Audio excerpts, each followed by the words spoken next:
मैं नितेश खुराना। हम बेसिकली वैसे दिल्ली में हार्डवेयर और बाथ एक्सेसरी मैन्युफैक्चरिंग करते हैं। और स्टार्टिंग मैंने बिज़नेस को मैनेज करना स्टार्ट किया जब मैं 12 साल का था। फादर के साथ बिज़नेस पे बैठना स्टार्ट हुआ। घर के हालात बहुत ख़राब थे तो मजबूरी थी कि मुझे बिज़नेस में ही बैठना था और कुछ ऑप्शन ही नहीं था। और धीरे धीरे हम आगे बढ़े। और जो ये नीचे टैग आपको नज़र आ रहा है, leading dealers and distributors towards growth, ये सारी देन है हमारे श्री हेमंत व्यास सर की, जिनकी वजह से मुझे ये टैगलाइन मिली है। 1992 से फादर ने बिजनेस स्टार्ट किया था। एक छोटी सी स्मॉल शॉप थी छोटे से विलेज में राजस्थान के, जो शायद आप गूगल मैप पे ढूंढोगे तो शायद ही आपको ढूंढने में भी आधा घंटा लग जाएगा कि वो विलेज है कहाँ। और उसमें मैंने शॉप पे बैठना स्टार्ट किया। फिर हम थोड़ा डिस्ट्रिक्ट लेवल पे आए, श्री गंगानगर में, राजस्थान, आपने सुना होगा जो राजस्थान से बिलोंग करते हैं। वहाँ हमने होलसेल का हार्डवेयर का बिज़नेस स्टार्ट किया 1996 में, जब मैं 10th में था।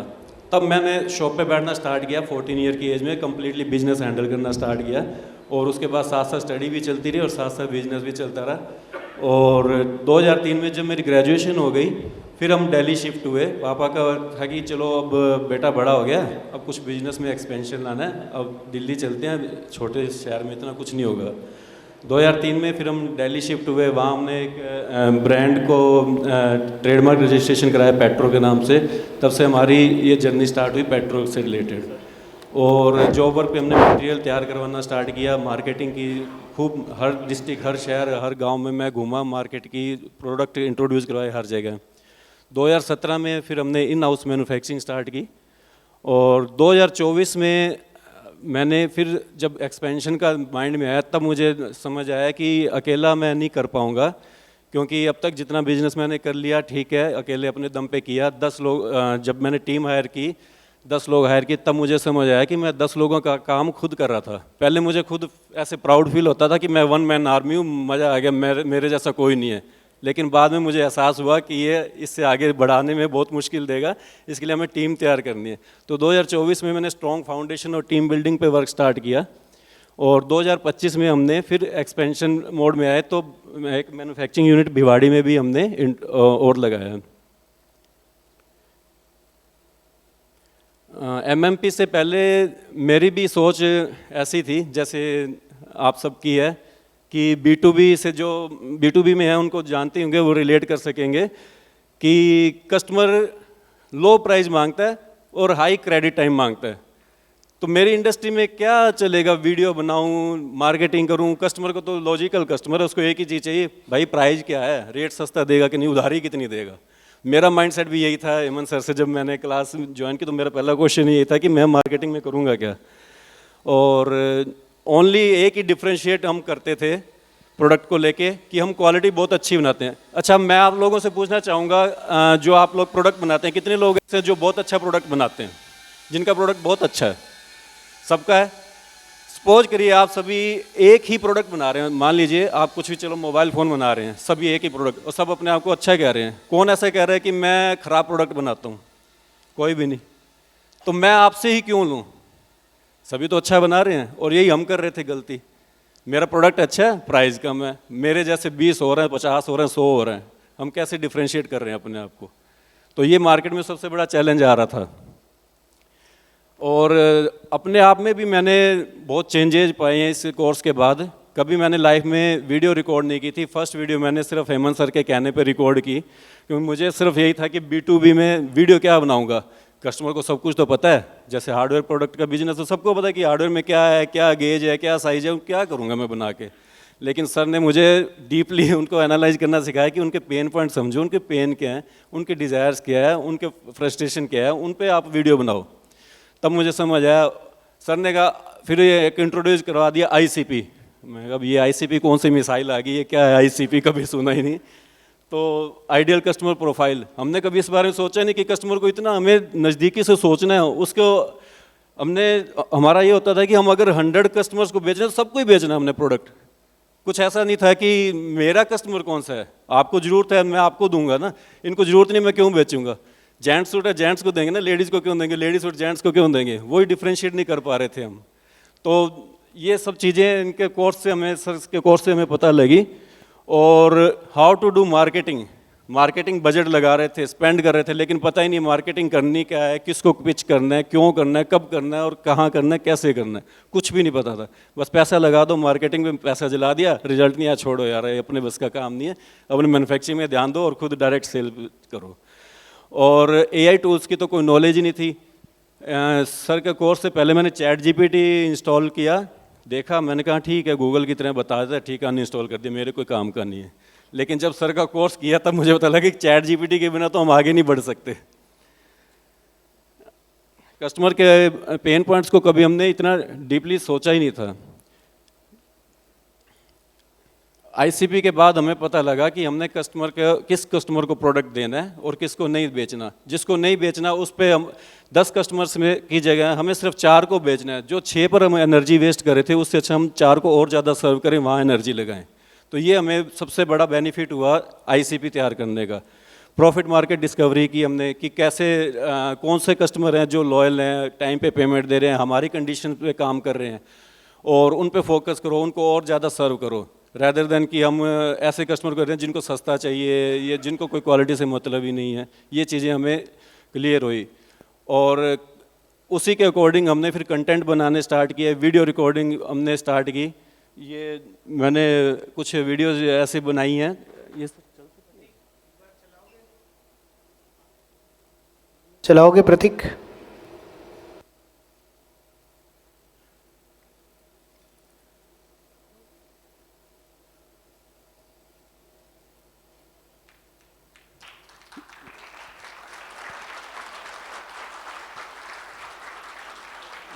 Thank you.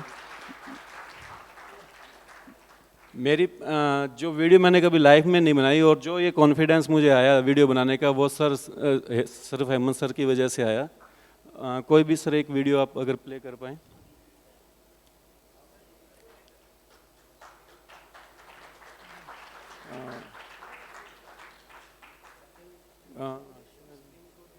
नहीं लिंक तो लगा होगा, चलिए लिंक नहीं है, ओके चलो कोई बात नहीं। मिनिमाइज स्क्रीन करके देखो, स्क्रीन मिनिमाइज करके देख लो।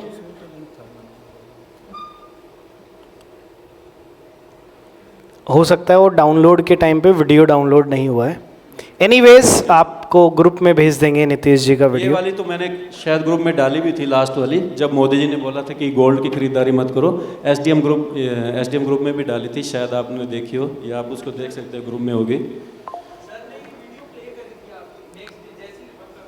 हाँ जी, यस। हाँ, तो वो जो आपने देखा है कि वीडियो बनाना मैंने जो बनाई है, अब ये वीडियो आप बनाने के अलावा आप टाइम का भी बेनिफिट उठाओ, किस टाइम पे क्या वीडियो में प्ले करनी है। जैसे मोदी ने बोला, नेक्स्ट डे मैंने वीडियो डाल दी कि गोल्ड में इन्वेस्ट नहीं करना, तो एमएसएमई क्या करेगा, डीलर डिस्ट्रीब्यूटर हार्डवेयर के क्या करेंगे। आप आइए पेट्रो सीपीपी में इन्वेस्ट करिए और आपकी ग्रोथ स्टार्ट करिए। 10-15% की ग्रोथ आपको साल में गोल्ड में मिलेगी, लेकिन आप यहाँ रोटेशन घुमाएंगे तो आपको वही 60% की ग्रोथ देगा। तो इस तरह से मैंने ये वीडियो क्रिएट की थी। तो कैसे हमें कुछ करंट इश्यूज़ का कैसे बेनिफिट उठाना है और कैसे वीडियो बनानी है, ये तभी आएगी जब आप अच्छे से कस्टमर को समझ पाओगे और अपने बिजनेस को समझ पाओगे। और इसके अलावा हमने सर से बहुत कुछ सीखा है कि हमने कस्टमर को कैसे सर्व करना है। कंटेंट क्रिएट करके उनको एडुकेट करना स्टार्ट किया और नो ब्रेनर ऑफर बनाने स्टार्ट किए। पहले हम सीधे इमेज बना देते थे, प्रोडक्ट की वीडियो बनाई, इमेज बनाई और फेसबुक पे ऐड चला दी। उसमें कुछ हुक नहीं है, कोई ऑफर नहीं है, कोई ऐसा मतलब लीड मैग्नेट नहीं है, सीधी ऐड चला देते थे और सब पैसा बर्न हो रहा था उस पर। और इसके बाद एग्जीबिशंस पे हमने स्टार्ट किए हैं, ऑफलाइन इवेंट भी हम प्लान कर रहे हैं, वेबिनार की प्लानिंग कर रहे हैं और नेटवर्क बनाना स्टार्ट किया, डीलर डिस्ट्रीब्यूटर्स के साथ मिलना स्टार्ट किया, उनके साथ कनेक्शन और बिल्ड करने स्टार्ट किए हैं और नर्चरिंग स्टार्ट की है। नर्चरिंग मतलब हम कस्टमर को मटेरियल दे देते थे, उसके बाद कभी चला के फ़ोन नहीं किया, रिपीट कॉल नहीं की, सर क्या हुआ, मटेरियल नहीं लिया। अब नर्चरिंग में क्या ऑटोमेशन पे लगा दिया है, हर 15 दिन 20 दिन महीने में उनको हमारी तरफ से कुछ ना कुछ कंटेंट जाता रहेगा और कस्टमर के माइंड में हमेशा याद रहेगा कि पेट्रो कोई ब्रांड है। और जब तक कस्टमर के माइंड में आप छाओगे नहीं तो वो भूल जाएगा, उसको बार बार याद दिलाना पड़ेगा कि हम भी हैं इस दुनिया में, हम भी हैं। तो कभी भी उसको कोई प्रोडक्ट की रिक्वायरमेंट होगी, सीधा दिमाग में वो आएगा, अच्छा वो उनकी वीडियो जाती रहती है। तो ये इस चीज़ से बहुत बड़ा बेनिफिट मिलता है। और सर ने वेबसाइट वगैरह पे भी हमारा काफ़ी अच्छा बनवाया, स्ट्रॉन्ग फाउंडेशन पे काम किया हमने। वेबसाइट भी हमारी सिंपल वेबसाइट थी, किसी वेबसाइट डिज़ाइनर को दे दी, 50-60 हज़ार दिए, बना दी, छोड़ दी। बस हमने कहा वेबसाइट है देखने के लिए, फ़ोटो हैं, प्रोडक्ट हैं, दिखते रहेंगे, ठीक है। लेकिन सर ने बताया कि वेबसाइट भी ऐसी होनी चाहिए जो बोले। शोरूम होता है, जैसे आपका शोरूम है तो शोरूम आपको बोलना चाहिए, दिखना चाहिए, अकेला डिस्प्ले नहीं चाहिए। वेबसाइट में उस तरह के हमने पेन पॉइंट्स उसमें भी डाले हैं कि बस एक बार गल्ला छोड़कर मीटिंग बुक कीजिए, उसके बाद तो आपका गल्ला ही बिजी हो जाएगा। तो ये हमारी एक वीडियो की स्क्रिप्ट है, उसमें से ये पॉइंट लेके लगाए हुए हैं कि हम डीलर डिस्ट्रीब्यूटर्स को मार्केटिंग भी करवाते हैं, उनकी सेल्स भी करवाते हैं, प्रमोशंस भी करते हैं, और उनकी ग्रोथ जर्नी के लिए हम उनकी हेल्प करते हैं। ग्रोथ उनकी जो होगी वो अगर हमारी डिस्ट्रीब्यूटरशिप लेंगे तो हम उनको ग्रोथ भी करवा के देंगे।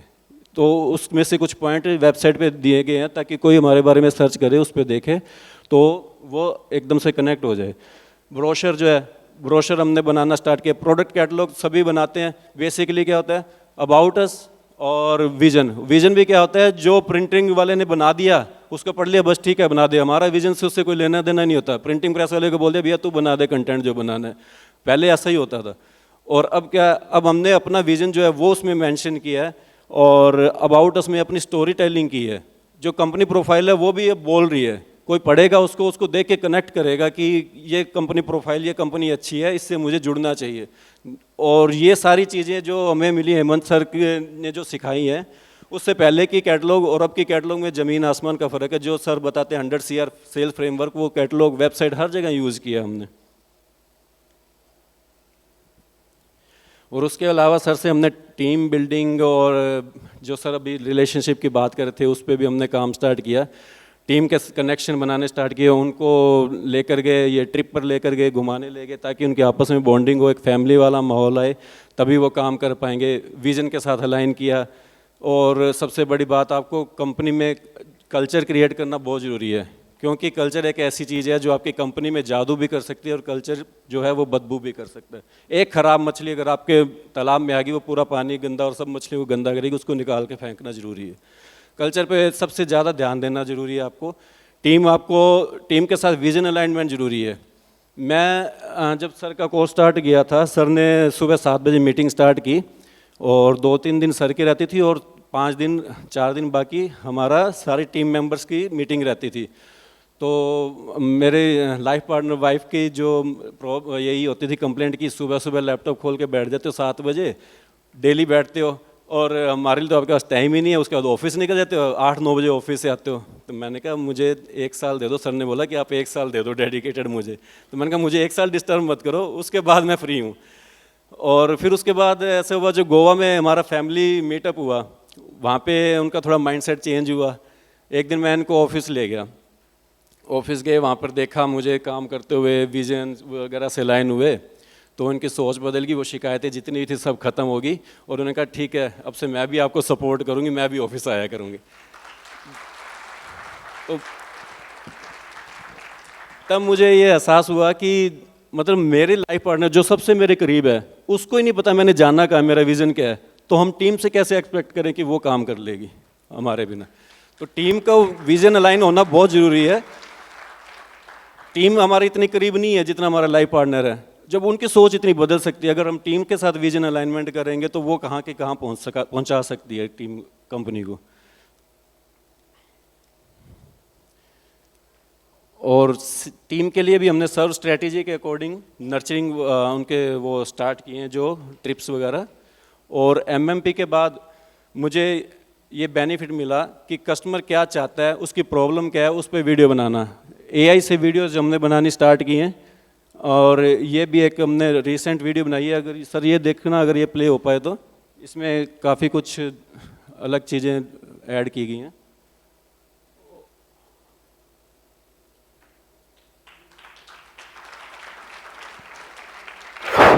एक्चुअली क्या, डाउनलोड करते टाइम फिर वीडियोस आए नहीं है, इसमें ग्रुप में भेज देंगे। मैं ग्रुप में शेयर कर दूंगा। हाँ। और कस्टमर के जो हमने पेन पॉइंट को लेकर वीडियो बनाई, उसके ऊपर जो हमारी CPL है, कॉस्ट पर लीड, वो हमारी इतनी ड्रेस्टिकली डिक्रीज़ हुई है ना, जो हमने सेलिब्रिटी को हायर करके जो वीडियोज बनवाई है, उससे जो लीड्स के हमारे कॉस्ट पर लीड आ रही थी वो इतनी हाई जा रही थी, और जो मैंने सर के फ्रेमवर्क को यूज़ करके बनाई है उसमें 300% का फ़र्क है। मैं आपको आगे दिखाता हूँ। और जब वो लीड हमारी चली है 24 घंटे के अंदर हमारी 120 से ज़्यादा लीड्स आ चुकी है, और टेलीकॉलर्स के हाथ खड़े हो गए। टीम लीडर आया कि सर टेलीकॉलर कह रहे हैं कि लीड्स बंद कर दो, हमसे लीड्स नहीं संभल रही हैं। ये हमारे बॉलीवुड सेलिब्रिटी जिनको हमने ब्रांड एम्बेसडर बनाया, और इनकी ये इमेजेज और वीडियोज़ पर हमने ऐड रन की, जिसकी हमारी कॉस्ट आ रही थी 113 रुपये 68 पैसे। और जो सर का, हेमंत सर का जो फ्रेमवर्क है उसको इम्प्लीमेंट करके मैंने अपनी लीड मतलब अपनी वीडियो बनाई, और उसका जो हमें कॉस्ट पर लीड आई 33.33, 300% से ज़्यादा भी कॉस्ट कटिंग हुई है। और ये कोई ऐसे ही लिखा हुआ डेटा नहीं है, ये नीचे साथ में स्क्रीनशॉट भी मैं इसके साथ में अटैच करके मतलब आप देखो, दोनों को देखो एक बार, जरूरत है क्या इनको? तो आप भी इस बात को जितना जल्दी समझ जाओगे कि आपके बिजनेस में आपसे बड़ा स्टार कोई हो ही नहीं सकता। यस तो जितना जल्दी अपने अंदर का जो वहम है, जो डर है, उसको बाहर निकाल के जितना जल्दी वीडियोस क्रिएट करना शुरू कर दोगे, उतना जल्दी आप देखोगे कि आपके बिजनेस में रॉकेट लगना शुरू हो जाएंगे। और सेल्स टीम को मैंने एक ही बात बोली, मैंने कहा हेमंत सर का मैंने ना मार्केटिंग कोर्स ज्वाइन किया है, ये सिर्फ 10% इम्प्लीमेंट किया और आपका ये हाल हो रहा है, तो अगर 100 कर दिया तो आप क्या कर पाओगे। और ये इस पर मैंने जो इन्वेस्टमेंट की उससे कहीं कम इन्वेस्टमेंट मैंने सर के कोर्स में की, और उससे कहीं गुना फ़ायदा मैंने लिया। आज का टाइम जो है वो ऐसा नहीं है कि मतलब लोग सेलिब्रिटी देखना चाहते हैं, हाँ चकाचौंध सेलिब्रिटी ये वो। आज का टाइम है जो लोग ना फाउंडर से जुड़ना चाहते हैं, उनकी रियल स्टोरी से जुड़ना चाहते हैं। सोशल मीडिया का टाइम है, आजकल लोग मूवीज़ नहीं देखते, रील्स देखते हैं। घर पे टीवी देख रहे हो तब भी हाथ में मोबाइल है, तो मोबाइल ही चल रहा, तो टीवी वैसे ही चल रहा, तो उसको कोई देख नहीं रहा होता। तो हमें सोशल मीडिया पर बहुत ज़्यादा एक्टिव होना पड़ेगा अगर बिजनेस को आगे बढ़ाना है। तो लोगों की अभी परसेप्शन चेंज हो गई है। मैंने जब से वीडियो डालनी शुरू की है वो एज एन एक्सपर्ट मुझे देखने लगे हैं। और एक सबसे बड़ा बेनिफिट मैं आपको बताऊं कि हम वीडियोस किस लिए बना रहे हैं, सेल्स ज़्यादा हो, कस्टमर अट्रैक्ट हो, लेकिन हमें परचेज भी तो करनी है, वो भी अट्रैक्ट हो रहे हैं। मेरा पर्सनल एक्सपीरियंस है, मैं अभी पीछे गुजरात गया अपने वेंडर्स नए सर्च करने, नए प्रोडक्ट में मैंने एंटर करना है, तो वहाँ वेंडर्स के पास गया, तो जैसे मैं बैठा, हाँ जी नितेश जी, मैं कहा जी अब नए हैं तो मेरा कोई बहुत बड़ा ब्रांड तो नहीं है, मैंने नए प्रोडक्ट में आना कि मैं लाखों कंटेनर खरीद लूँगा, लाखों का माल खरीद लूँगा, एक बार तो स्टार्टिंग में छोटा ट्रायल ही लूँगा। तो मैं बैठा उनके पास, तो कहते नितेश जी हम आपकी वीडियो देखते रहते हैं और मैं हैरान हो गया और मैं आपसे जुड़ना चाहता हूँ, काम करना चाहता हूँ। मैं हैरान हो गया कि मतलब मैं इतने बड़े मैन्युफैक्चरर के पास आया हूँ और मेरी कोई अथॉरिटी नहीं अभी इतनी बड़ी, मैं इतना बड़ा कोई सेलिब्रिटी नहीं बना, और वो लोग कह रहे हैं कि हम आपकी वीडियोस देखते रहते हैं और हम आपके साथ काम करना चाहते हैं, आप बताइए कैसे करना है। तो मतलब वेंडर के पास हम सिर्फ सेल्स को लेके कर रहे हैं, वेंडर और चारों तरफ से ये काम करता है।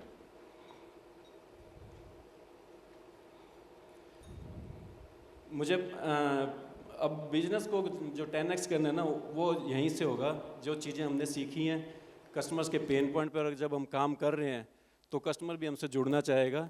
और इतना फ़र्क ज़रूर आया है कि पहले मैं बिज़नेस चला रहा था और अब बिज़नेस मुझे नहीं चला रहा, मैं बिज़नेस को मैं चला रहा हूँ। पहले बिज़नेस में मैं इतना इन्वॉल्व था, ऑपरेशंस में इतना इन्वॉल्व था, ऑपरेशन से बाहर निकला और टीम बनाई। टीम के साथ रिलेशन कैसे बनाना वो मैंने सर से सीखा।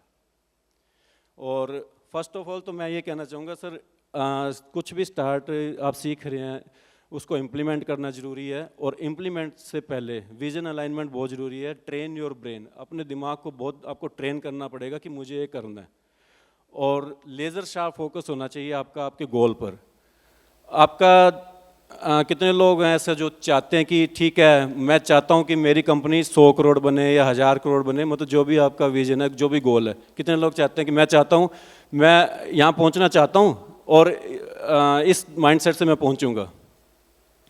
अब आप बताइए कि ये माइंडसेट ज़रूरी है कि मैं चाहता हूँ या मुझे करना है। कितने लोग कहते हैं कि मुझे करना है, वो हाथ खड़े करिए। ये माइंडसेट चेंज हुआ। एक और है, मुझे करना है, मुझे करना ही करना है, चाहे कुछ भी आ जाए, आंधी आ जाए, तूफान आ जाए, मुझे करना ही करना है, कितने भी ऑब्स्टेकल्स आ जाए, कितनी भी प्रॉब्लम्स आ जाए, मैं पीछे हटने वाला नहीं हूँ। अगर आग में कूद गए हैं तो मैंने पार होना ही होना है, वापस नहीं हटूंगा। एक सर 2 मिनट टाइम लूँ तो एक छोटी सी स्टोरी सुना दूँ? ओके। तो मतलब आपको कितनी भी प्रॉब्लम्स आए, जब आपका ये माइंडसेट बन जाएगा ना मुझे करना है, तो आप पीछे हटेंगे नहीं। लर्निंग हैबिट है जो सबसे ज़्यादा अच्छी इन्वेस्टमेंट है, जो आपको अच्छी हाईएस्ट आरओआई देता है। अगर आप लर्निंग पे इन्वेस्ट करेंगे, आप बिजनेस में नए नए इनोवेशन करेंगे, इम्प्लीमेंटेशन करेंगे, और अकेली लर्निंग विदाउट इम्प्लीमेंटेशन पॉसिबल नहीं है, वो ज़ीरो है, कोई उसकी वैल्यू नहीं है। और एमएसएमई और बिजनेस ओनर के पास ना सही सबसे बड़ी प्रॉब्लम है कि उसके पास टाइम नहीं है। यार हम सीख तो रहे हैं, इम्प्लीमेंट नहीं होता। लेकिन हेमंत सर के पास वो पावर है जो डंडा लेके भी काम करवा लेते हैं, आप करते क्यों नहीं इम्प्लीमेंट, और डेली इनके फॉलोअप्स होते हैं। तो इम्प्लीमेंट जो हुआ वो सर के इसी स्ट्रॉन्ग फॉलोअप की वजह से है। हर जगह हम कई जगह कोर्स खरीदते हैं, लेकिन सीख के छोड़ देते हैं और भूल भी जाते हैं क्या सीखा, लेकिन इम्प्लीमेंट नहीं किया तो उसका कोई फ़ायदा नहीं है। और सबसे बड़ा बेनिफिट मुझे इनके कम्युनिटी से मिला। इसमें सबसे बड़ा बेनिफिट ये है कि 40 लोग जो हमारी कम्युनिटी में थे, सब ग्रोथ माइंडसेट के थे, और आप अप टू डेट रहते हैं लेटेस्ट टेक्नोलॉजी से। किसी के पास कुछ नॉलेज है, किसी के पास कुछ नॉलेज है, वैरायटी ऑफ सॉल्यूशंस मिलते हैं। अगर आपको कहीं एसओपी में प्रॉब्लम है, कोई कंप्लायंस से इशू है, सीआरएम, ईआरपी, बहुत से हमारे माइंड में सवाल होते हैं, यार ईएसआई क्या है, पीएफ क्या है, या सीआरएम क्या लें, बहुत सी प्रॉब्लम्स रहती हैं और उसका कोई सोल्यूशन मिलता नहीं है। कम्युनिटी में आपको वो सब चीज़ों के सोल्यूशन मिलते हैं, सब लोग एक्सपीरियंसड होते हैं, सबका अपना अपना एक्सपीरियंस है, वो शेयर करते हैं, क्लैरिटी मिलती है। कुछ लोगों को माइंड में होता है कि मुझे कुछ करना है, लेकिन वो माइंड में ही रह जाता है कि करूं या ना करूं, करूं या ना करूं। 6 महीने सोचते रहेंगे, साल सोचते रहेंगे, वो बात आई गई होगी और भूल गए। लेकिन कम्युनिटी में क्या है कि आपको इंस्टेंट डिसीजन मिलते हैं, आप डिसीजन ले पाते हो, इतने सजेशंस मिलते हैं और फास्ट डिसीजन मेकिंग हो जाता है। आप खुद कुछ करिए, 5 से 10 साल आप इन्वेस्ट करिए किसी चीज़ पे एक्सपेरिमेंट करने में, वो ज़्यादा बेनिफिशियल है, या आप दूसरों के एक्सपीरियंस से सीखें। वो आपकी ज़िंदगी के 10 साल बचा सकते हैं अगर आप किसी की लर्निंग, किसी के एक्सपीरियंस से सीख कर इम्प्लीमेंट करते हैं। तो कम्युनिटी का ये सबसे बड़ा बेनिफिट है, और वो कम्युनिटी मुझे यहाँ सर के यहाँ से मिली। और अभी जो अथॉरिटी बिल्डिंग पे मैंने करने के बाद मुझे एक छोटी सी लाइन की पोजीशन चेंज हुई है। पहले मैं लोगों को कहता कि I want to work with you, अब वो मुझे कहते कि हम आपसे काम करना चाहते हैं। ऑसम। सबसे बड़ा थैंक यू आप लोगों का, और मैं अपने वाइफ का भी थैंक यू कहना चाहूँगा जिन्होंने मुझे इतना सपोर्ट किया। आज वो आई हुई है, यहीं बैठी हैं, उनको स्टेज पे बुलाना चाहूँगा प्लीज़, शिवानी खुराना, जिन्होंने 1 साल मुझे इतना सपोर्ट किया और अब बिजनेस में भी मेरे साथ जुड़ गए हैं और साथ आगे बढ़ना चाह रहे हैं, और विजन से लाइन में कह रहे हैं कि अब आप नहीं, अब मैं साथ हूँ, हम मिल के आगे बढ़ाएंगे कंपनी को। अब बताओ, अब कभी झगड़ा होगा क्या इनका? बस एक ही पॉइंट पर था सर, वो गोवा मीट के बाद खत्म हो गया। ये गोवा वाले जो फैमिली मीट है वो आप सब भी अटेंड करिए, बहुत पावरफुल है। इनका भी माइंडसेट चेंज हुआ कि मुझे बिजनेस में क्यों आना चाहिए। Thank you Hemant sir, Goa ने ना सब चेंज कर दिया। उसके बाद ही मेरा माइंडसेट चेंज हुआ बिजनेस में आने का। पहले मुझे कोई इंटरेस्ट नहीं था बिजनेस में, बट वन डे मैं ऑफिस गई तो मुझे भी इंटरेस्ट आया कि अगर सब सपोर्ट कर सकते हैं अपने हस्बैंड को तो मैं भी कर सकती हूँ। Thank you MMP team, thank you. Very good, thank you sir, thank you. Awesome, thank you so much, wonderful, thank you.